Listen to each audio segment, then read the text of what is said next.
پہاڑ جو نظر آ رہا ہے یہ احد کا پہاڑ ہے. اس پہاڑ کے بارے میں آپ صلی اللہ علیہ وسلم نے فرمایا کہ یہ پہاڑ ہم سے محبت کرتا ہے اور ہم اس سے محبت کرتے ہیں. یہ وہیں تک وہ دیکھیں رائٹ سائڈ کے اوپر جو جتنا نظر آ رہا ہے تو یہ احد کا پہاڑ ہے. اس پہاڑ کے دامن میں جو جنگ ہوئی تھی اس کو جنگ احد کہا جاتا ہے. اس جنگ کے اندر جیسے آپ کو میں نے بتایا کہ 700 صحابہ کرام رضوان اللہ علیہم آپ صلی اللہ علیہ وسلم کی قیادت کے اندر آئے تھے اور 3000 کا لشکر کفار کا تھا. آپ صلی اللہ علیہ وسلم نے 700 صحابہ کرام رضوان اللہ علیہم میں سے 50 تیر اندازوں کو ایک چھوٹی سی پہاڑی کے اوپر مقرر فرمایا اور حکم دیا چاہے میں فتح ہو یا شکست ہو آپ نے اس جگہ کو نہیں چھوڑنا. سب سے پہلے مسلمانوں کو فتح حاصل ہوئی, اس کے بعد فتح شکست میں تبدیل ہو گئی کیونکہ مسلمان جو اوپر 50 تیر انداز مقرر کیے گئے تھے ان میں سے 40 تیر انداز نیچے ہوتے رہے, یہ سمجھتے ہوئے کہ جنگ ختم ہو چکی ہے اور مسلمان جیت چکے ہیں اور دشمن الٹے پاؤں بھاگ رہا تھا. تو 40 تیر انداز جب نیچے اتر آتے ہیں 10 صحابہ کرام رضوان اللہ علیہم آپ صلی اللہ علیہ وسلم کی قیادت کے اندر اس پہاڑی کے اوپر الٹے ہاتھ پہ جو جہاں پہ لوگ کھڑے ہوئے ہیں یہ جس کا نام ہے جبل رماح. رماح کہتے ہیں تیر اندازوں کو. تو تیر اندازوں کی پہاڑی یہ تھی. تو 10 صحابہ کرام رضوان اللہ علیہم اوپر بیٹھے رہے تو دشمن نے دیکھا کہ درہ خالی ہو چکا ہے, یعنی یہ پہاڑی خالی ہو چکی ہے. اس نے پیچھے سے آ کر حملہ کر دیا جس کے اندر سب سے بڑا نقصان آپ صلی اللہ علیہ وسلم کے 2 دانت مبارک کا حصہ شہید ہوا. حضرت امیر حمزہ شہید ہوئے, حضرت مصعب بن عمیر, حضرت عبداللہ بن جاش, حضرت حنظلہ اور اسی طریقے سے کل 70 صحابہ کرام رضوان اللہ علیہم یہاں پر شہید ہوئے. اور اس کے بعد پھر مسلمانوں نے زوردار حملہ کیا اور کفار کو یہاں پر شکست دی اور بھاگنے پہ مجبور کر دیا. پھر وہ یہاں سے بھاگ کر نکلے. حمراء کا ایک علاقہ ہے مدینہ کے حدود کے اندر ہی آتا ہے لیکن حدود حرم سے باہر ہے, تو وہاں پہ جا کر انہوں نے پڑاؤ کیا. پھر آپ صلی اللہ علیہ وسلم کا حکم ہوا کہ ان کا پیچھا کیا جائے, تو وہاں تک پیچھا گیا اور ان کو وہاں سے بھگا دیا گیا. تو یہاں سے 3000 کے لشکر پہ شکست ہوئی اور اس کے بعد پھر وہ 10,000 کا لشکر لے کے اسلام کے تیسرے غزوہ خندق کے اندر آ کر اپنا بدلہ لینے آئے, لیکن وہاں پر بھی ان کو شکست کا سامنا کرنا پڑا. تو اس کے بارے میں آپ کو بتاؤں گا, لیکن یہاں پر آپ نے یہ عمل کرنا ہے, یہاں پر جا کر قبرستان ہے صحابہ کرام رضوان اللہ علیہم کی قبر مبارک ہیں, تو آپ جائیں وہاں پہ سلام پیش کریں. حضرت امیر حمزہ رضی اللہ تعالیٰ عنہ, حضرت عبداللہ بن جاش, مصعب بن عمیر اور باقی صحابہ کرام رضوان اللہ علیہم کے قبر مبارک پر جا کے سلام پیش کر کے دعا کر کے قبلہ رخ ہو کے دعا کرنی ہے اور دعا کر کے واپس آ جائیں گے. پھر انشاءاللہ اپنی اگلی زیارت کو چلیں گے.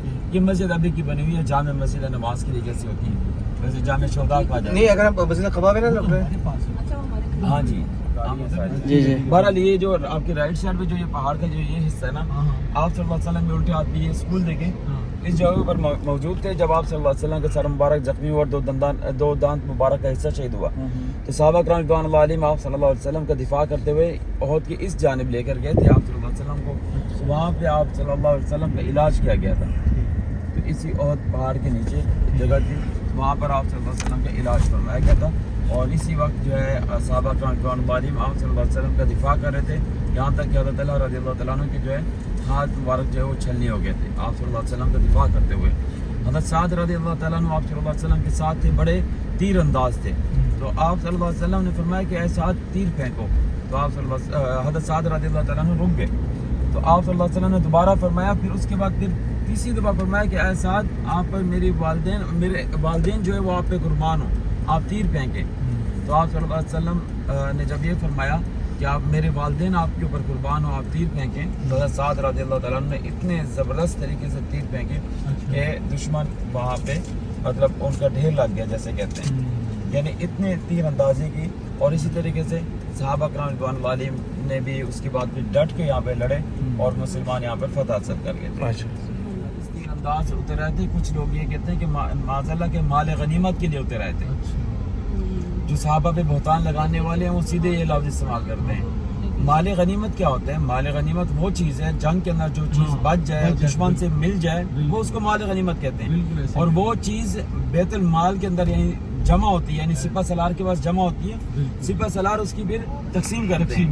یہ نہیں ہے کہ جو میرے ہاتھ لگ گیا وہ میرا ہی ہے, ایسا نہیں ہوتا. معاذاللہ ایسے ہوتا. پھر بھی جو بدبخت صحابہ پہ بکواسات کرتے ہیں وہ ایسی کوئی بات کرتے پھر بھی سمجھ میں آتا ہے, لیکن معاذاللہ یہ صحابہ پہ بہتان لگاتے ہیں. وہ جنگ کا سما ایسا ہوتا ہے کہ انسان اس کے اندر اس کے اندر ہوتا ہے اور اس کے بعد دشمن یہاں سے الٹے پاؤں بھاگنے لگا اور پھر اس کے بعد جا کے 40 تیر انداز وہاں سے اترے. تو یہاں پہ ہمارے لیے سبق ہے, ہم جہاں پر بھی جائیں نا تو ہمیں سبق حاصل کرنا چاہیے صحابہ کی زندگی سے, کیونکہ صحابہ آپ صلی اللہ علیہ وسلم نے تعلیم دی صحابہ کو, صحابہ نے ہم تک دین پہنچایا آگے, اور صحابہ رضوان اللہ علیہم نے جب یہاں پر آپ صلی اللہ علیہ وسلم نے فرمایا تھا کہ اس جگہ کو نہیں چھوڑنا, یہ ہمارے لیے سبق ہے کہ آپ صلی اللہ علیہ وسلم کے ہم نے نافرمانی نہیں کرنی, یہ ہمارے لیے سبق ہے, انسٹرکشنز فالو کرنی ہے. ہاں ہم نے ان کے مطابق چلنا ہے, ان کے مطابق زندگی گزارنی ہے جتنا ہو سکے ہم سے, اور ہم نے وہ کر کے دکھانا ہے. وہ تو صحابہ ہیں, وہ تو جنتی ہیں, وہ تو جنت میں چلے گئے. اب ان کے پیچھے پیچھے آج کا مشروع وقف میر عثمان بن عفان رضی اللہ تعالیٰ عنہ, اس میں مشروع یعنی پروجیکٹ نیم وقف میر عثمان رضی اللہ تعالیٰ عنہ. اس کے اندر یہ وہ کنواں آج بھی موجود ہے جس کو بیر روما کہا جاتا تھا. اور آپ صلی اللہ علیہ وسلم نے مختصر بتا رہا ہوں, آپ صلی اللہ علیہ وسلم نے فرمایا تھا کہ جو شخص یہ کنواں خرید کر اللہ کے راستے میں وقف کرے گا تو اس کے لیے جنت کے اندر کنواں یا پھر نہر انہار کہا جاتا ہے, عیون کہا جاتا ہے, تو وہ اس کے لیے اللہ تعالیٰ یعنی اس کے لیے وہ بشارت دی گئی تھی ان کو. تو حضرت عثمان رضی اللہ تعالیٰ عنہ نے یہ خرید کر اللہ کے راستے میں وقف کیا تھا, تو آپ صلی اللہ علیہ وسلم نے ان کو وہ بشارت دی تھی. یہ تصویر بنی ہوئی ہے, آپ زوم کر کے بھی دکھا سکتے ہیں ویسے تو, لیکن آپ اندر نہیں جا سکتے, اور کیونکہ یہ باؤنڈری لگی ہوئی ہے ساری نیچے نمبر 3 پہ یہ بالکل. تو ان قریب انشاءاللہ اس کی جب یہ ترمیم ہو جائے گی تو اندر جا کر زیارت کر سکیں گے. محل میں جاتے کیسے ہوں گے؟ یہ پورا ٹریک بنا ہوا ہے. ٹریک بنا ہوا ہے, روڈ مطلب گاڑی والا ٹریک؟ جی بالکل.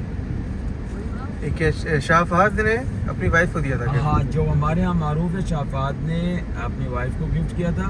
اور اس کے بارے میں آپ کو بتا دوں, جو دجال کی بات ہے, یہ راستہ آ رہا ہے, یہ راستہ بھی اگر آپ یہاں سے کہیں بھی آپ وہ سائن بورڈ پڑھیں گے نا تو تبوک کی طرف جا رہا ہے. تبوک سے ہوتا ہوا آگے یہ شام کی طرف جاتا ہے راستہ, اور دجال جو آئے گا وہ شام سے آئے گا. شام سے جب دجال آئے گا تو ابھی یہاں پہ آگے اگر تھوڑا سا آگے ہم جائیں گے تو میں آپ کو دکھاؤں گا, یہاں پہ باؤنڈری ہے, حرم کی حدود ہے, حدود حرم جس کو ہم کہتے ہیں. تو حدود حرم کے اندر انٹر نہیں ہو سکے گا, کیونکہ وہ دجال جو ہے وہ شام سے آئے گا اور جرف کے علاقے کے اندر آ کے رک جائے گا. یہ سارا جرف کا علاقہ ہے, لیکن حدود حرم سے باہر. اب یہ پہاڑ کے یہ اوپر رکے گا یا ادھر رکے گا یہ کسی کے علم میں نہیں ہے. جو معروف بات یہی ہے, جو حقیقت کے قریب ہے, کہ جرف کے علاقے کے سائڈ پہ آئے گا. اور یہ اب یہ راستہ آج اختیار کیا ہوا ہے, شاید 10 سال بعد یہ راستہ بند کر دیں, اس سائڈ سے روڈ کھول دیں, علم نہیں ہے.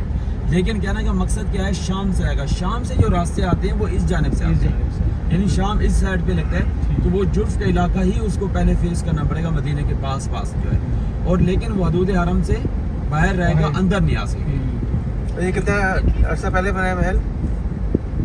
میرے علم میں نہیں ہے, میں تو 20 سال سے بھی 20 سال پرانا ہے, پہلے سے دیکھتا آ رہا ہوں. مجھے اس سے پہلے کا بنا ہوا ہے تقریباً. جی یہ جرف کے آپ کہہ رہے ہیں کہ اندر ہے یا باہر؟ محل جرف نہیں, جرف یہ آپ کی رائٹ سائڈ پہ جرف ہے, اس سائڈ پہ جامع کا علاقہ ہے وہ کہلاتا ہے. اچھا, یہ روڈ کے لیفٹ سائڈ پہ جامع کا علاقہ ہے اور یہ رائٹ سائڈ پہ جرف کا علاقہ ہے. یہ جو محل ہے یہ مدینہ اب ہاتھ سے نیچے کر لیں. جی حدود حرم سے, مدینہ سے نہیں, حدود حرم سے باہر ہے. یہ دیکھیے حدود حرم کی یہ باؤنڈری لگی ہوئی ہے, یہ سامنے یہ دیکھ لو محل کتنا قریب آ گیا. یہ رائٹ سائڈ پہ دیکھیں, اچھا, یہ حدود حرم کی بورڈ وہاں پہ لکھا ہوا ہے نہایت حد الحرم, اینڈ آف حرم ایریا. اینڈ آف حرم ایریا. یہ سامنے آپ کے لکھا, یہ ہم حدود حرم سے باہر آ گئے. یہ رائٹ سائڈ پہ سارا جرف ہے, لیفٹ پہ جو ہے الجامع کے علاقہ. اچھا, یہ مزے کی بات ہے, یہ لیفٹ سائڈ پہ یہ مسجد دیکھیں, یہ مسجد ہے. جی جی, یہ اوپر دیکھیے پورا روڈ بنا ہوا ہے اس کا, محل کا جو ہے اوپر جانے کے لیے. ہاں جی, اس مسجد کی کیا ہے؟ یہ نیچے مسجد ہے جو ہم نے سنا ہے اور سنتے آئے ہیں. ہمارے دوست بھی تھے یہاں پہ جرف میں رہتے تھے, وہ بتایا کرتے تھے یہاں پہ خاص طور رمضان کے اندر یہاں پہ راشن تقسیم کیا جاتا تھا. تو یہاں کے اہل مدینہ جو ہے یہاں پر آتے تھے, یہاں سے راشن لے کر جاتے ہیں. ابھی بھی تقریباً وہ تقسیم کرتے ہیں, اور اکثر لوگ یہاں سے آگے لے جا کرتے ہیں, بھلے وہ پاکستانی ہو, سعودی ہو, کوئی بھی ہو, یہاں سے لے جاتے ہیں. جمعے کے بعد تقسیم کیا جاتا تھا. اب اللہ علم کیا جاتا ہے یا نہیں کیا جاتا, میرے علم میں نہیں ہے. عمران بھائی پیچھے اے سی آن, وادی قنا کے ساتھ جا ملتا ہے, وادی قنا سے جا کے ملتے ہیں. یہ مختلف وادیاں پھر اکٹھی ہو جاتی ہیں, لیکن اس سائڈ پہ رائٹ سائڈ پہ اگر دیکھیں گے تھوڑا سا آگے جاتے جائیں میقات تک تقریباً یہ وادی عقیق ہے, اور وہاں پہ آپ صلی اللہ علیہ وسلم کو حکم ہوا تھا کہ یہاں پہ آپ نماز قائم کریں وادی عقیق کے اندر. تو وہ جگہ جو ہے میقات کے پاس ہے جہاں پہ نماز قائم کی. مسجد قبلتین کے بارے میں اختلاف ہے کہ آپ صلی اللہ علیہ وسلم یہاں پہ موجود تھے یا نہیں تھے. دونوں میں سے. لیکن اکثریت یہ کہتے ہیں کہ آپ صلی اللہ علیہ وسلم اس مقام پر آئے تھے. ایک صحابی تھے, ان کی والدہ کا انتقال ہو گیا تھا, وہاں پر ان کے لیے نماز جنازہ کے لیے آئے تھے.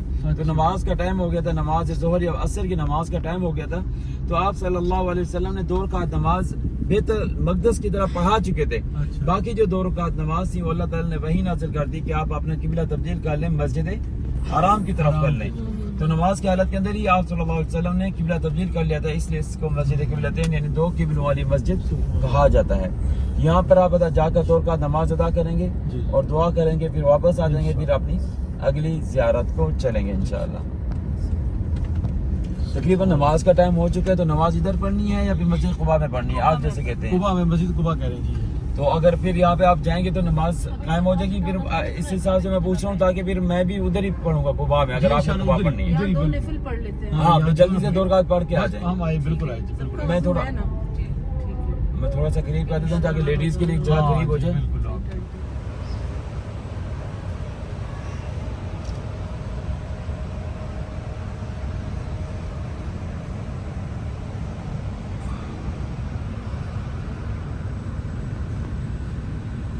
غزوہ خندق اس لیے کہتے ہیں کیونکہ یہاں پہ 2.5 یا 3 یا 3.5 کلومیٹر لمبی خندق کھودی گئی تھی.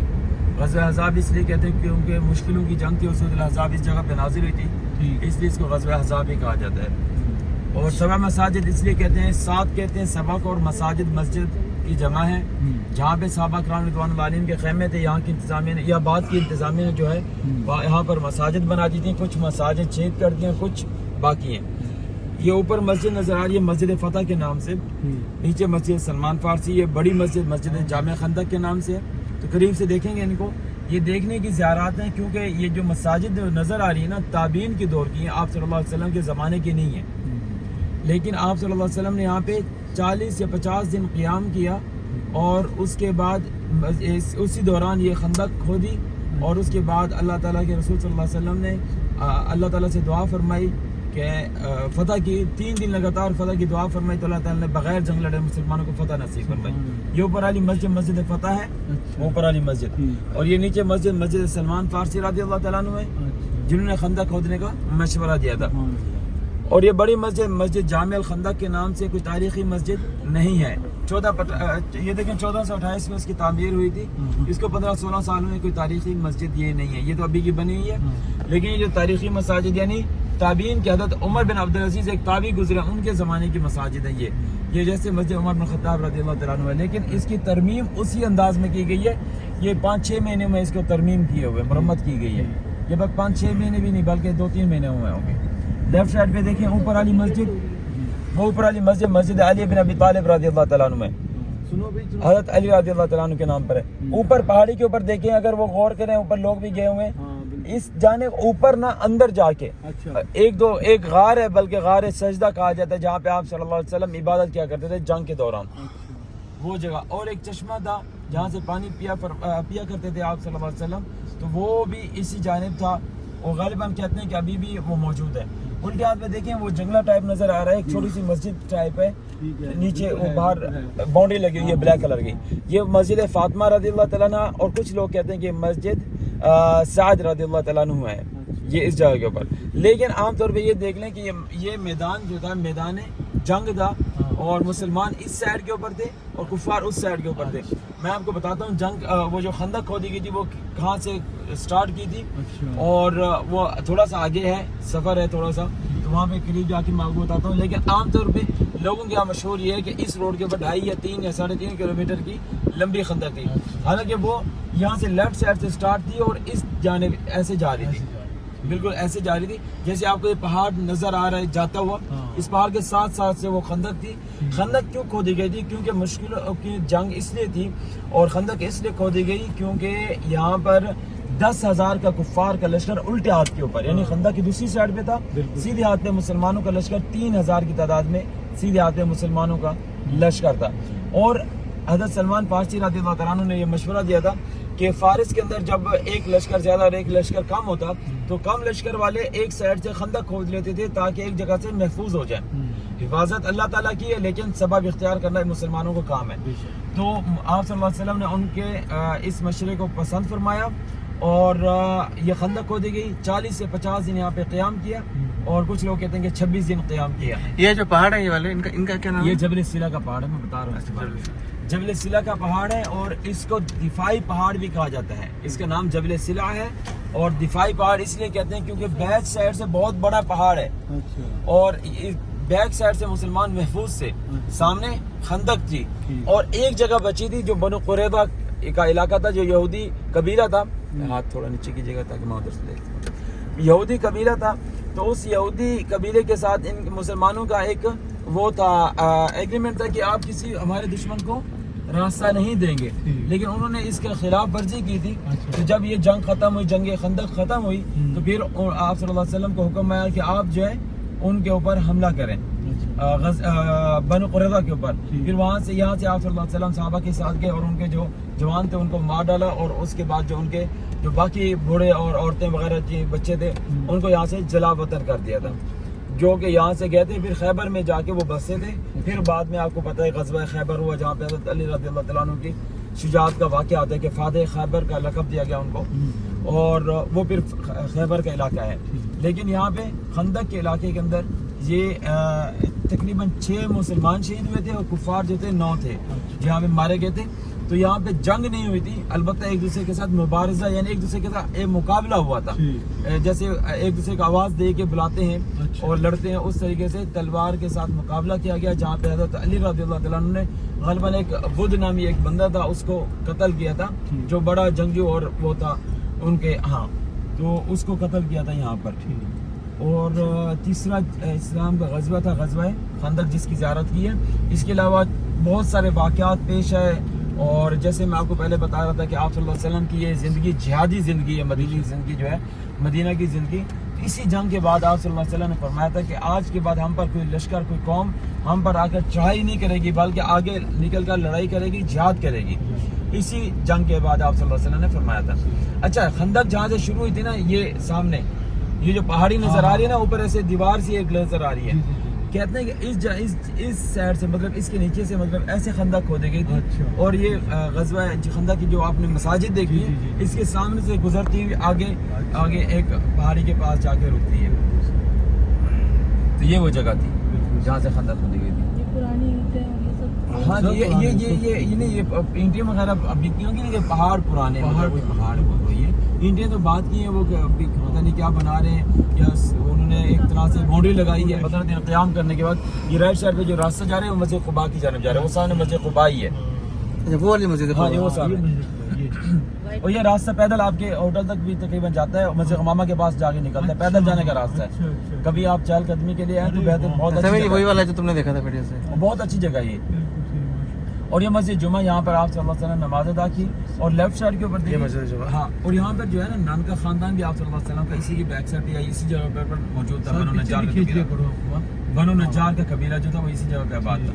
لیفٹ سائڈ پہ دیکھیں یہ ایک باؤنڈری نظر آ رہی ہے وائٹ کلر کی، فرنٹ کے اوپر، ایک تو بیک پہ وہ نہیں، فرنٹ والی، یہ یہاں پر ایک گھر ہے، یہاں پر صحابہ کے حضرت عثمان بن مالک رضی اللہ تعالیٰ عنہ کے گھر ابھی بھی موجود ہیں، غالباً جو نقشہ بتایا گیا ہے کہ ابھی بھی موجود ہے۔ یہاں پہ ایک مسجد تھی، مسجد عثمان بن مالک رضی اللہ تعالیٰ عنہ۔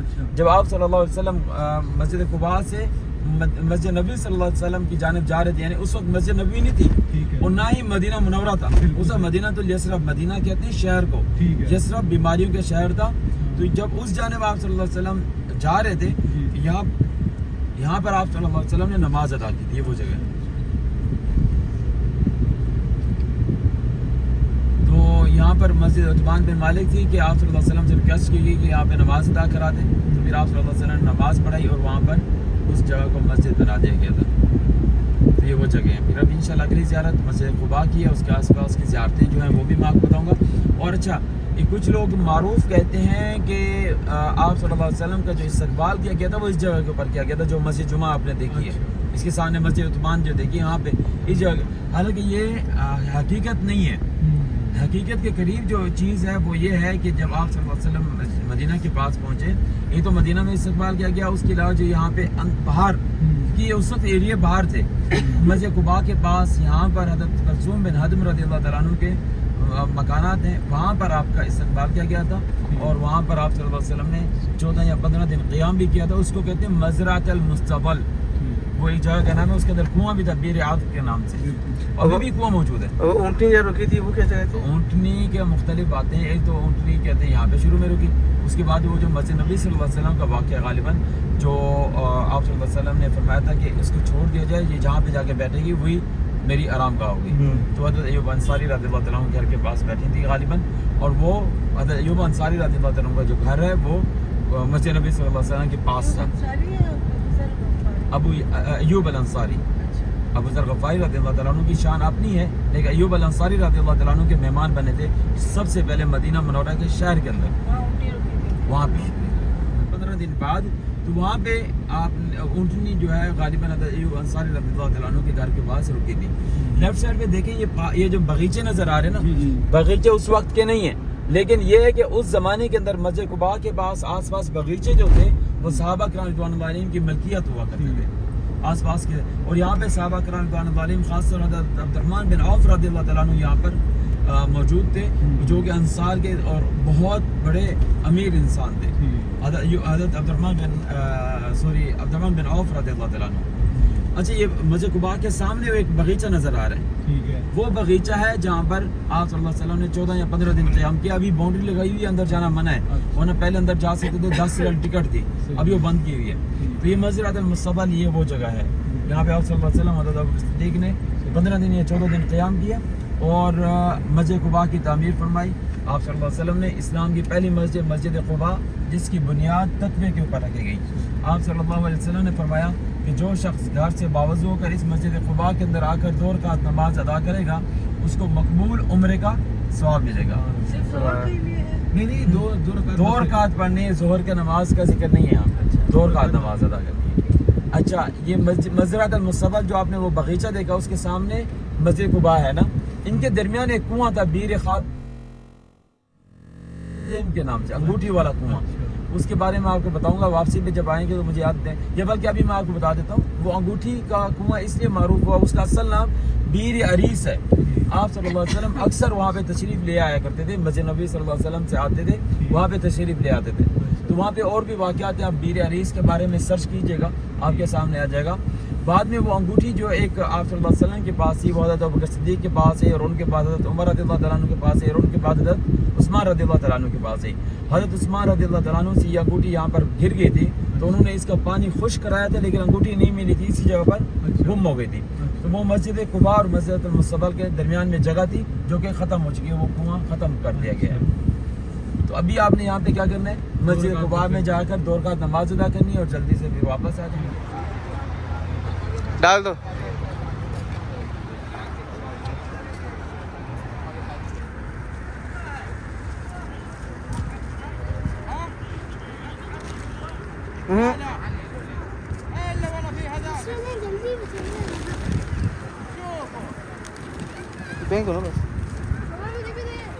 خان کا علاقہ ہے جہاں جو آپ نے غالباً سن رکھا ہوگا خاک شفا کا, شفا والی مٹی, تو اس علاقے کے اندر ہوا کرتی تھی شفا والی مٹی. اچھا, ہاں. ویسے ایک آپ صلی اللہ علیہ وسلم کی حدیث مبارک ہے کہ آپ صلی اللہ علیہ وسلم کی عادت مبارک تھی کہ یہ شہادت الانگلی اپنی زبان مبارک پہ رکھ کے پھر مٹی پہ رکھتے, مٹی سے پھر جہاں پہ درد ہوتا تھا وہاں پہ رکھ کے دعا کرتے. عربی کے الفاظ ہیں جو شروع ہوتے ہیں بسم اللہ تربت ارضنا, اور اس طریقے سے آگے الفاظ ہیں, وہ الفاظ پڑھیں تو انشاءاللہ جو اس کے درد ہو یا اس کے زخم وہ ختم ہو جاتے ہیں. میں کہہ رہا ہوں کہیں سے بھی مٹی, کوئی بھی مٹی, کوئی بھی مٹی. دیکھیں مدینہ کی ہوا اور مٹی میں شفا ہے, اس میں کوئی شک نہیں ہے. جو آپ صلی اللہ علیہ وسلم کے سے جو حوالے سے جو معروف ہے نا, جو بات خاک کی شفا کی, وہ آپ صلی اللہ علیہ وسلم نے لعاب دہن لگایا تھا. تو اب مٹی تو یہاں سے لے لیں, لعاب دہن کہاں سے لائیں گے, کہنے کا مقصد ہے. لیکن آپ یقین رکھیں کہ کیونکہ شفا دینے والی ذات اللہ کی ذات ہے, اپنے سبب اختیار کرنا جو آپ صلی اللہ علیہ وسلم نے جو طریقے کار بتایا. لیفٹ سائڈ کے اوپر دیکھیں, یہ بلیک وال نظر آ رہی ہے اور اسکول نظر آ رہے ہیں. جی کیسے آپ خیریت سے؟ یہ وہ اسکول ہیں جو عربی اسکول ہیں, اور یہاں پر جو ہے وہ ہوا کرتا تھا حضرت سلمان فارسی کا باغ. حضرت سلمان فارسی رضی اللہ تعالیٰ عنہ کا جو باغ تھا, وہ ایک یہودی کی شرط تھی کہ آپ یہ باغ لگا دیں, جب یہ باغ جوان ہو جائے گا, پھلوں سے لد جائے گا, تب آپ کو آزاد کر دیا جائے گا. تو حضرت سلمان فارسی رضی اللہ تعالیٰ عنہ آپ صلی اللہ علیہ وسلم سے آ کر یہ بتایا, ان کو بتایا, اور آپ صلی اللہ علیہ وسلم نے یہ کھجوروں کے درخت لگائے. جب آخری درخت تک پہنچے, پیچھے دیکھا پورے کا پورا باغ جوان ہو گیا اور پھلوں سے لد گیا تھا, اور آپ صلی اللہ علیہ وسلم کو آپ صلی اللہ علیہ وسلم کی وجہ سے, ان کے معجزے کی وجہ سے حضرت سلمان فارسی کو آزاد کر دیا گیا تھا. کچھ لوگ کہتے ہیں کہ اسی وقت باغ جوان ہو گیا تھا, اور کچھ لوگ یہ کہتے ہیں کہ جو آنے والی فصل تھی اس کے اندر یہ باغ جوان ہو گیا تھا. کہنے کا مقصد یہ ہے کہ بہت جلد, ایسے کتنے عرصے میں ہوتا ہے؟ کافی عرصہ لگ جاتا ہے ان کو, کافی نہیں عرصہ. تو یہ وہی درخت ہے؟ نہیں, درخت نہیں ہے, درخت ختم ہو چکے ہیں, درخت ختم ہو چکے ہیں, لیکن البتہ یہ کہ جگہ یہی ہے, اچھا. جگہ یہ ہے جو بتائے جاتے ہیں. اور یہ جو گھر سے یہ کیا اس کی کچھ لوگ کہتے ہیں کہ امام زین العابدین کے گھر یہاں پر تھے, لیکن حقیقت نہیں ہے. ہاں. لیکن عنقریب ابھی یہاں پہ حکومت اگر کچھ لکھ کے بتائے گی تو پتہ چل جائے گا کہ یہاں پہ کیا چیز ہے, پھر ہی ہم بتا سکتے ہیں. حقیقت جو من گھڑت باتیں ہیں وہ تو بہت معروف ہے اس میں یہاں پہ. فارسی کا نہیں, وہ سے سلمان فارسی کا وہ ہے جو آپ کو میں نے بتایا ہے. اچھا. یہ الگ ہے لیکن پاس میں, مطلب یہ حضرت سلمان فارسی کا باغ نہیں ہے, یہ یاد رکھیں. بالکل ٹھیک ہے. کچھ لوگ لے آتے ہیں کہتے ہیں یہی باغ ہے, ایسا ہم نہیں کہتے, یہ غلط بات ہے. لیکن البتہ یہ ہے کہ ان کو ایک دو بندے چلیں جائیں پانی بھر کے لے آئیں, بہتر ہے. تو دوبارہ بتا دیجیے کیا اس کی فضیلت ہے؟ یہ آپ صلی اللہ علیہ وسلم نے وصیت کی تھی حضرت علی رضی اللہ تعالیٰ عنہ کو کہ مجھے غسل اس پانی سے دیا جائے. تو آپ صلی اللہ علیہ وسلم کو غسل اس پانی سے دیا گیا تھا, بیر غرض کے پانی سے. تو یہ وہ کنواں ہے یہ سامنے, بیر غرض. بیس مطلب کنواں.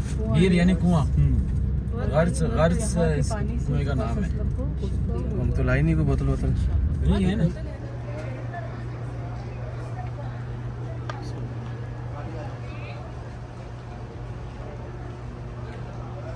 وہ کنواں جہاں سے حضور صلی اللہ علیہ وسلم کے غسل دیا گیا ہے ان کو.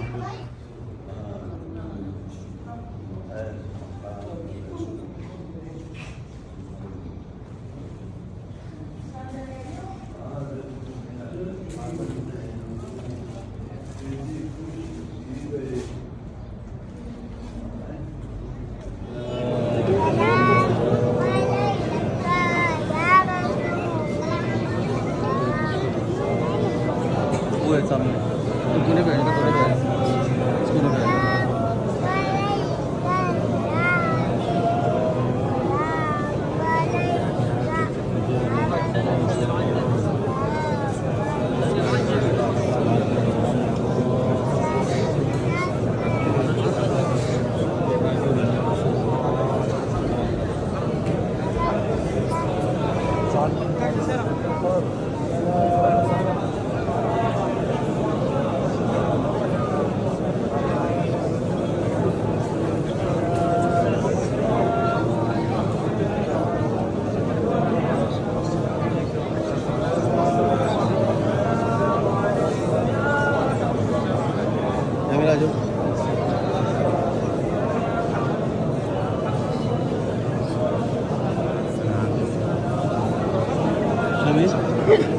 پہن اس کو پہن.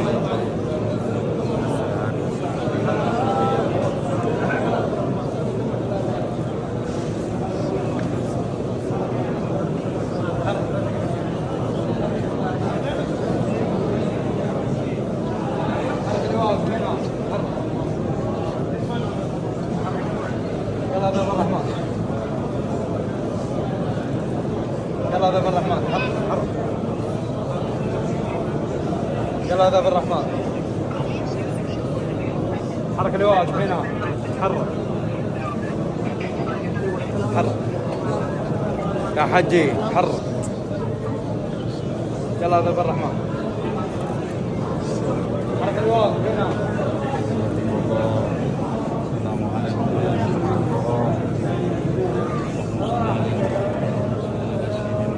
يلا هذا بالرحمن حرك شوي شوي شوي.